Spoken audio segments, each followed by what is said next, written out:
Alright YouTube, happy Thanksgiving. Here's the Thanksgiving sketchbook tour. Starting with this first drawing, which is a drawing of the guards that General Grievous has, which was actually used as original concept art for General Grievous, which I think is super cool that Lucas reused his concept art in Star Wars, so thumbs up for that. And I'm wearing a Star Wars shirt too, funny enough. The next drawing, we have this trickster here, Rotom, who's an interesting Pokemon. I don't love Rotom Wash, but love all the other forms. And that of course includes Rotom's Freezer, Rotom Frost, which is Frosty. Next up we have Avatar herself. I love how this drawing came out. I think it's really cool and shows progress on my part. Super excited for Fire and Ash. This next drawing we have a drawing of Anakin Skywalker, but this time I gave him his Sith red lightsaber while he was still sort of Anakin, technically Darth Vader, but before the suit. And here we have the Fire and Ash Avatar Fire and Ash people concept art from the trailers, the fan-made trailers before we saw the official look. It's of course Luke Skywalker himself from Return of the Jedi. And looking forward to it, we're seeing Spider-Man Brand New Day. This is Tom Holland's Peter Parker's Spider-Man unmasked, because everyone's forgotten his identity now, which is good for him.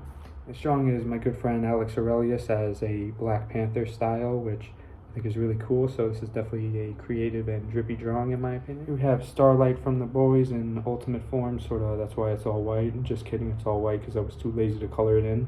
This drawing is Heath Ledger's Joker, but a little bit more of the concept art that was honestly even cooler than his design. Not that I don't like his iconic design, but it's fun to see creative concepts too. Here we have Man of Tomorrow, Lex Luthor, who's allegedly going to be teaming up with Superman to take down Brainiac in Superman sequel, which I think will be very fun and interesting to see. And of course he's got his clean specs, sunglasses. And I'm hoping we get a look at Dune Messiah's cover poster art for the movie that's coming out in 13 months, but in the meantime I drew the book cover. Here we have Batman and Catwoman based on the Batman side-by-side, who I hear Catwoman is unfortunately not returning for the Batman 2, which makes me sad. This next drawing I showed in my community post on YouTube, but it's Batman meditating, and as you can see, he's got the bat signal above him at night, and he's looking at his bat suit. We have one of the coolest villains from Batman and Teen Titans, Deathstroke.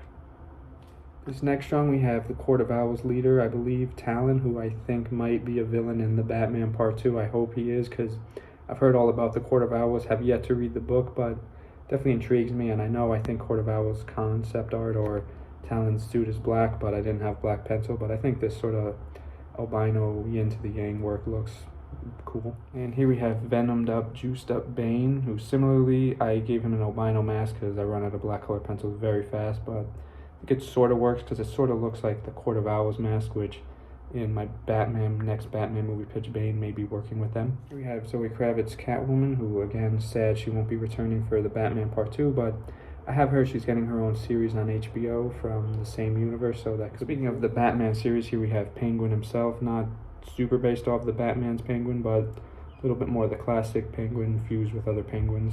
And here we have the Riddler, who is, of course, a classic villain, and supposedly he was going to be the villain of the third Tim Burton Batman movie, which I'll be talking about the scrapped concept fairly soon, but in the meantime, enjoy this drawing. And we have Two-Face, who a fan cast for Two-Face is Andrew Garfield, or popular one I should say, and I hope he does get the role there. If he doesn't, I'm sure whoever will go with is cool, but I really like how this concept art came out. Of course, we have classic Mr. Freeze. And a break from the Batman drawings, here we have Shiny Emboar, who's an interesting Pokemon that I've grown to like a lot more over the years. And last but not least, we have Albino Quagsire, who's a funny Pokemon. So yeah, happy Thanksgiving. Hope you guys enjoy the day. Thank you for watching. Stay for more soon. Goodbye.